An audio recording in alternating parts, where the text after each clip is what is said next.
আসসালামু আলাইকুম প্রিয় দেশবাসী যারা শুনছেন সবাইকে সালাম এবং শুভেচ্ছা জানাই। আশা করি সবাই ভালো আছেন, কতটুকু ভালো থাকা সম্ভব আমি জানি না। যে ভয়াবহ পরিস্থিতির মধ্যে আমরা আসলে গত এক সপ্তাহ এই পুরো দেশটা আমরা আসলে ছিলাম, তবুও আশা করছি, তবুও প্রার্থনা করি, তবুও আল্লাহর কাছে দোয়া করি যে আমরা সবাই আসলে যাতে অন্তত বেঁচে থাকি, অন্তত ন্যূনতম নিরাপদে থাকি, ন্যূনতম স্বাচ্ছন্দ্যে থাকি। স্বাভাবিকভাবে আমি আলাপ করতে চাই গত এক সপ্তাহ ধরে যে একটা অভূতপূর্ব পরিস্থিতির মধ্যে আসলে আমরা পুরো বাংলাদেশ আসলে গেল, যেটাকে কেউ কেউ আসলে মুক্তিযুদ্ধ ফেজ 2.0 বলছেন। আমি তাদের সঙ্গে খুব একটা দ্বিমত করব না। এটা আসলেই একটা মুক্তিযুদ্ধের মতোই, এখান থেকেই নতুন বাংলাদেশের একটা যাত্রা শুরু হবে বলে আমি অন্তত খুব বিশ্বাস করি। কেন, সেই বিস্তারিত পরে যাব। আলাপের শুরুতেই আমাদের এই আন্দোলন থেকে পাওয়া একজন জাতীয় বীর, একজন আইকন, বীরত্বের একজন যিনি আইকন, সেই আবু সাঈদের প্রতি বিনম্র শ্রদ্ধা, ভালোবাসা জানাই। বাংলাদেশ অনেক দিন পরে এমন একজন বীরের দেখা পেলেন, যিনি ঘোষণা দিয়ে মৃত্যুকে আলিঙ্গন করার জন্য, দেশের জন্য জীবন উৎসর্গ করার জন্য, ন্যায্যতার পক্ষে থাকার জন্য, ন্যায্যতার জন্য সংগ্রাম করার জন্য, যিনি নিজের জীবনকে বিসর্জন দিবেন বলে প্রতিজ্ঞা করে আসলে তিনি রাজপথে নেমেছেন এবং নিজের শেষ রক্তবিন্দু পর্যন্ত তিনি আসলে লড়েছেন। তিনি পিছপা হন নাই, তিনি রাজপথ ছাড়েন নাই। সেই মহান বীর, অনেক দিন পরে আসলে বাংলাদেশ এরকম একজন বীরকে পেলেন। আমরা নূর হোসেনের কথা শুনি, আমরা শহীদ আসাদের কথা শুনি, আমরা আমাদের বীর শ্রেষ্ঠদেরকে জানি। এরকম অনেক বীরত্ব, অনেক বীরদেরকে আসলে এই পবিত্র ভূমি জন্ম দিয়েছে। আজকে আমরা সেই বীরদের তালিকায় আরেকজন সেই বীরশ্রেষ্ঠ, আরেকজন বীরত্বের আইকন এই আবু সাঈদকে পেলাম। ধন্য হে রংপুর, ধন্য হে বাংলাদেশ। আরেকজন বীরের কথা না বললেই নয়, এমন অনেক বীরত্ব গাথা আসলে আমরা এবার পেয়েছি।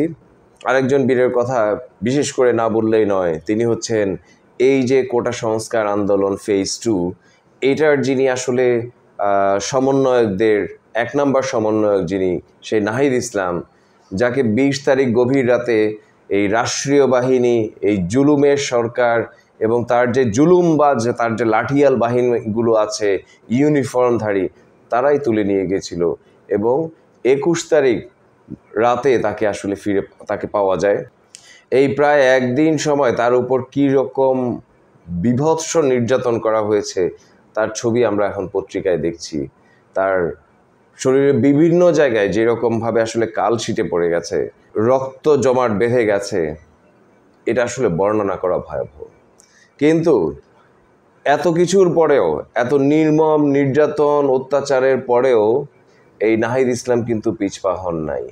তিনি কিন্তু ঠিকই বলেছেন যে আন্দোলন চলছে, আন্দোলন চলবে। স্যালুট জানাই নাহিদ ইসলামকে। এরকম যারা আসলে যে অনেক অগণিত নাহিদ ইসলাম, আবু সাঈদ এখন আসলে বাংলাদেশে এই মুক্তিযুদ্ধ ফেজ 2.0 যেটাকে নেতৃত্ব দিচ্ছেন, তাদের প্রতি ভালোবাসা, শ্রদ্ধা। তো এই মুক্তিযুদ্ধ ফেজ 2.0 সেটা নিয়ে কিছু কথা বলতে চাই। প্রথমত, সরকারি হিসেবে প্রায় 200 জনের মৃত্যুর খবর আমরা এখন পর্যন্ত আমাদের মিডিয়াগুলোর মাধ্যমে নিশ্চিত জেনেছি।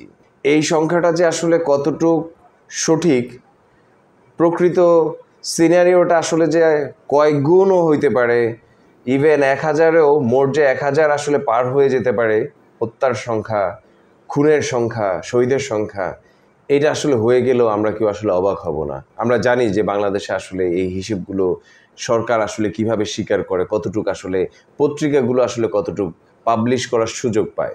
আমাকে আজকে একজন মুক্তিযোদ্ধা বড় ভাই এবং রাজনৈতিক নেতা বলছিলেন যে সম্ভবত মুক্তিযুদ্ধেরও কোনো দিন যে এরকম একদিনে আপনার 70 জন মানুষ খুন হয়েছেন, শহীদ হয়েছেন, এরকম হয়তো হয় নাই। আমরা প্রচুর গুমের কথা শুনছি, আমরা প্রচুর গ্রেফতারের কথা শুনছি। এমন কোনো গণ আন্দোলন পৃথিবীর ইতিহাসে নাই যেখানে আসলে হেলিকপ্টার থেকে আসলে গুলি করা হয়েছে, স্নাইপার ব্যবহার করা হয়েছে। এই উদাহরণ আসলে পৃথিবীতে নাই। তো পুলিশ, র্যাব, বিজিবি, আপনার সোয়াট, আপনার সেনাবাহিনী, আপনার নৌবাহিনী, এমনকি কোস্টাল গার্ড, এমনকি আপনার যে হেলিকপ্টার থেকে গুলি করা, আপনার স্নাইপার ব্যবহার করা, এই এত এত ব্যবস্থা সরকার আসলে নিল, কিন্তু মিডিয়াগুলো এই আন্দোলনটাকে বলছে বা বলতে বাধ্য হচ্ছে আসলে যে আন্দোলন ও নাশকতা। তো এই নাশকতা আসলে কারা করছে? এখানে সরকার তার একটা মুখস্থ বয়ান দিয়ে দিয়েছে যে বিএনপি জামাত তাদের নিশ্চয়ই যথেষ্ট প্রমাণ সহকারে তারা আসলে এটাকে ফেস করতে পারবেন। কিন্তু আমি কয়েকটা তথ্য আসলে জাতির সামনে তুলে ধরতে চাই। গাজীপুরের সাবেক মেয়র যে জাহাঙ্গীর সাহেব, যার উপর হামলা হলো এবং সেই সময় তার একজন বডিগার্ডকে আসলে খুন করা হলো, জাহাঙ্গীর সাহেবের ফ্যামিলি মনে করেন যে এই হামলাকারীরা আন্দোলনকারীরা নয়, এটা হচ্ছে স্থানীয় রাজনীতি সংশ্লিষ্ট। এই হামলাটা হচ্ছে স্থানীয় রাজনীতি সংশ্লিষ্ট। দেখেন, এরকম একটা গণ আন্দোলনের মধ্যে স্যাবোটাজ হলো, যদি জাহাঙ্গীর সাহেবের ফ্যামিলি যে কথা বলছেন সেটা যদি সত্য হয়, এরকম একটা গণ আন্দোলনের সুযোগ নিয়ে আওয়ামী লীগের একটা অংশ আওয়ামী লীগের আরেকটা অংশের উপর হামলা করলো, একজনকে মেরে ফেললো, মেরে লাশটা আবার বাঁশের উপর ঝুলিয়ে রেখেছিল এবং একজন সাবেক মেয়রকে এমন মারলো যে তাকে আসলে সিঙ্গাপুরে গিয়ে চিকিৎসা নিতে হচ্ছে। তো এটা হচ্ছে আওয়ামী লীগারদের অবস্থা, এটা হচ্ছে আওয়ামী লীগের নিজের বয়ান, জাহাঙ্গীর সাহেবের পরিবারের বয়ান। আরেকটা প্রমাণ দেই, গুরুত্বপূর্ণ স্থাপনায় হামলার একটা গোয়েন্দা তথ্য ছিল বলে টিভিতে এসেছে আওয়ামী লীগারদের মুখ থেকেই। তো এই তথ্য থাকার পরেও, গোয়েন্দা তথ্য থাকার পরেও বিটিভি এবং আপনার যে সেতু ভবন, যেগুলো খুব গুরুত্বপূর্ণ স্থাপনা বাংলাদেশের জন্য, সেগুলোতে কিন্তু বাড়তি কোনো নিরাপত্তার কোনো ব্যবস্থা দেখা যায় নাই বলে একজন নিরাপত্তা বিশেষজ্ঞ টিভিতে বলেছেন। তো তাহলে গোয়েন্দা তথ্য যদি থাকে, গোয়েন্দা তথ্য থাকার পরেও যদি রাষ্ট্রের গুরুত্বপূর্ণ স্থাপনার নিরাপত্তার জন্য রাষ্ট্র কোনো ব্যবস্থা না নেয় এবং এরপর যদি সেখানে আসলে হামলা হয়, তার মানে কি এটা কি রাষ্ট্রই আসলে তাদেরকে ফ্যাসিলিটেট করে দিল, রাষ্ট্রই আসলে তাদেরকে অর্গানাইজ করলো, বা সরকারই আসলে তাদেরকে বলল যে তোমরা আসলে এখানে হামলা করো? সরকারি লোকই হামলা করলো? আমি তো ডেফিনেটলি মনে করি যে আন্দোলনের সুযোগ নিয়ে প্রথম দিন যখন আসলে 6 জন ছাত্র হত্যা হলো এবং এরপরে একদিন বিরতি দেওয়ার পরে যে একটা হত্যাযজ্ঞ আসলে বাংলাদেশে শুরু হলো, আমি ডেফিনেটলি মনে করি যে এটা আসলে সরকারের পরিকল্পনা, এটা আসলে সরকারি দল, যে গুন্ডা বদমাইশ বাহিনী আছে, আওয়ামী লীগ, যুবলীগ, সন্ত্রাসী লীগ, এদেরই আসলে কাজে আমাদের মিডিয়ার বন্ধুরা যখন এই আন্দোলনকে আন্দোলন ও নাশকতা বলেন বা বলতে বাধ্য হন, বুঝে নিতে হবে যে এই নাশকতা আসলে কাদের দ্বারা সৃষ্ট। ছাত্রদের যে আন্দোলন ছিল সেটা তো একেবারে শান্তিপূর্ণ আন্দোলন ছিল, এবং ছাত্রদের যে আন্দোলনটা, যে দাবিটা ছিল, সেটা তো একেবারে কোনো ধরনের দুই কথা না হওয়ার মধ্যেই আসলে সমাধানযোগ্য একটা ব্যাপার ছিল। সেই জিনিসটাকে সরকার, এই ডামি প্রধানমন্ত্রী, তাকে আসলে এখন যুদ্ধাপরাধী প্রধানমন্ত্রী বলতে হবে, যিনি যুদ্ধ অপরাধ করেছেন, তিনি বাংলাদেশের জনগণের উপর আসলে একটা যুদ্ধ চাপিয়ে দিয়েছেন নিজের স্বার্থের জন্য।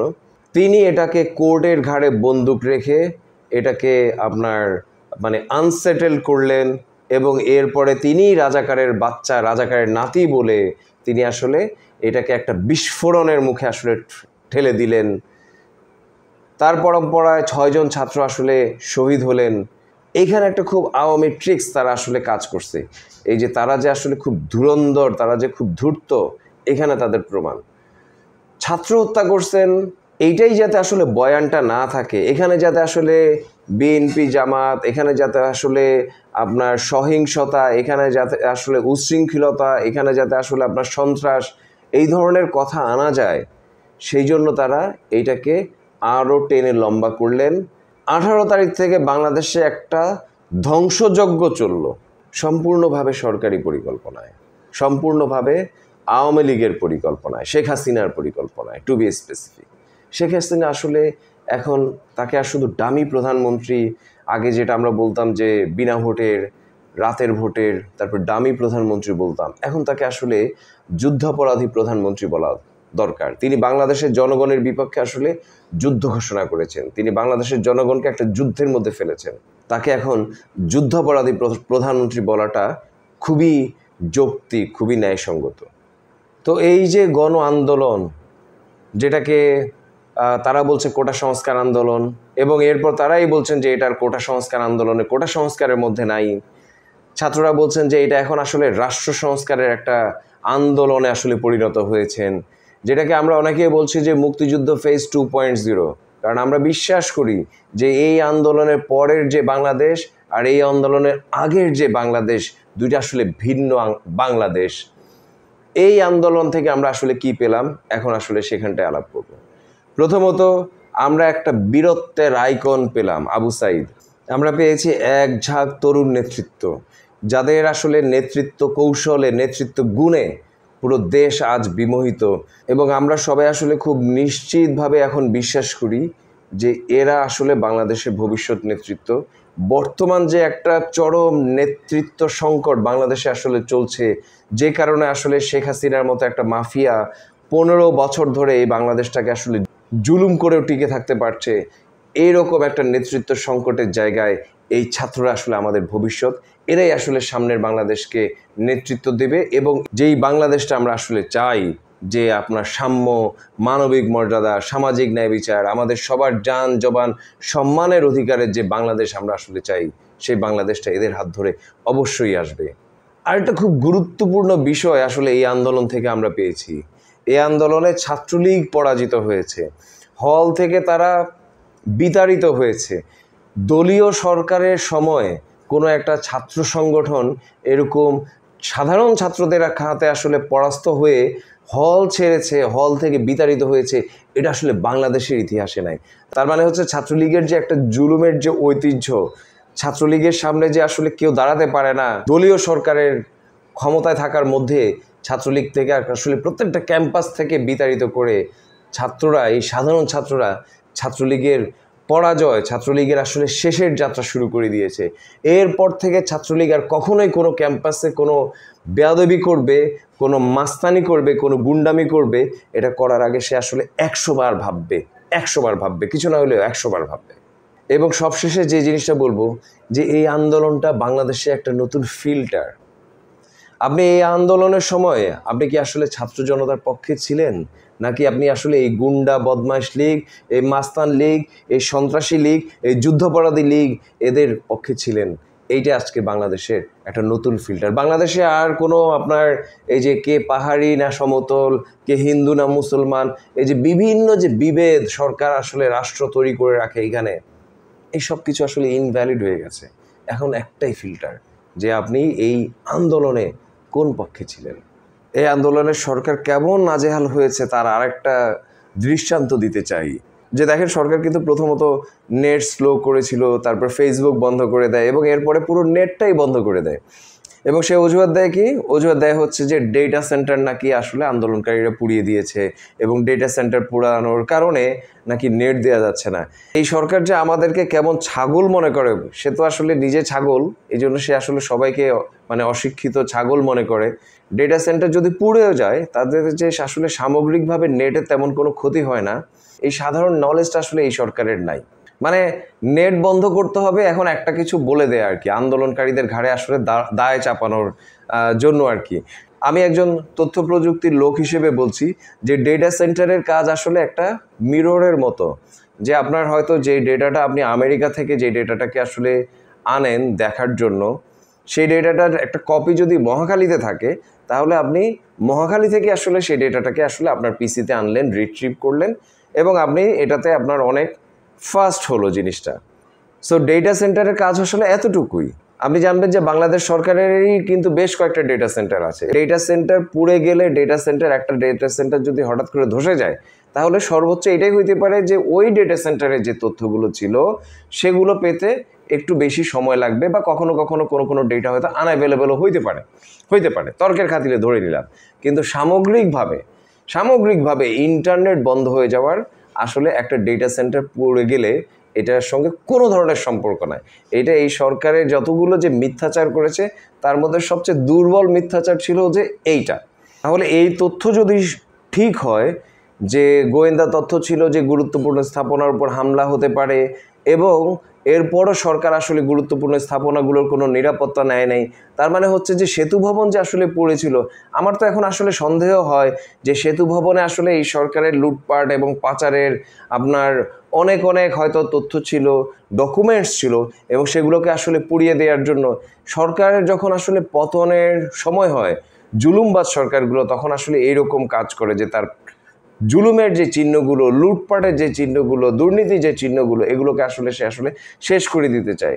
আমার ধারণা যে এই নাশকতার যে কাহিনী আসলে সরকার আসলে রটিয়েছে, এই নাশকতার এই গল্পের মাধ্যমে সরকার আসলে তার অনেকগুলো দুর্নীতির, অনেকগুলো অপরাধের চিহ্ন আসলে এই সেতু ভবন পোড়ানোর মাধ্যমে বা আরও অনেক গুরুত্বপূর্ণ স্থাপনা পোড়ানোর মাধ্যমে আসলে এটার পেছনে সরকারই দায়ী বলে আমার খুব খুব আসলে সন্দেহ।